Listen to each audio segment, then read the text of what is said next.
Secretary Perdue will be part of an open conversation with Purdue President Mitch Daniels today. He'll also meet with students in the Ag Department who are organizing Hammer Down Hunger. They're packaging 150,000 meals for Central Indiana. But before that, he was gracious enough to swing by News 18 this morning. Thanks for joining us today, Secretary. Trevor. Glad to be with you. All righty, so a couple questions I want to touch on. First, it looks like it's going to be a bleak year for farmers, so I'd like to start with tariffs. What is your office doing to help eliminate China's import tariffs on soybeans, which will ultimately put more money into Indiana farmers' bottom line? Well, hopefully President Trump is continuing to negotiate.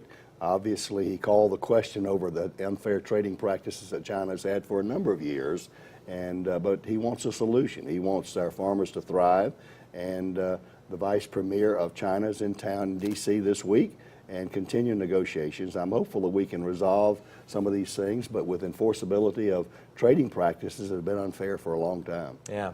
And this question is coming from Tippecanoe County farmer Brent Bible. What should farmers expect from a trade deal, especially those who have seen lower corn and soybean prices as a result of the tariffs and prolonged negotiations? Well, the good news is if we can resolve this quickly, farmers can expect some real upticks and some real upsides. In fact, we've seen China buy more corn right now than they have in the last 5 years.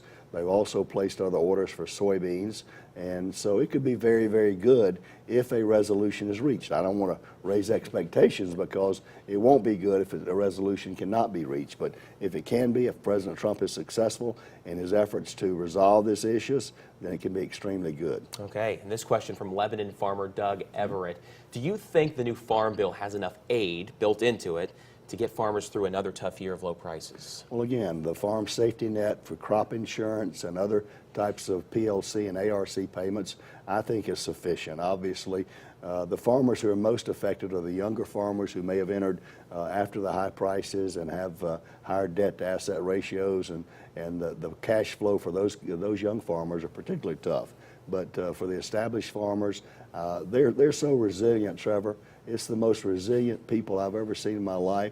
They're optimistic, they're hopeful, they're faith-based that causes them to put that seed in the ground every spring. Yeah, well, speaking of resilient farmers, flooding and damage in the Midwest we've recently seen. We've seen reports of killed livestock, ruined harvests. What will this flooding mean long-term for the commodity-based business? Well, again, livestock has been affected. The number of cattle dead is significant, and you'll see some rise in beef prices in the near term. Obviously, flooding is devastating where it occurs, but hopefully it's not that widespread along a large area. But it is significant. If you're in the middle of it, it's devastating.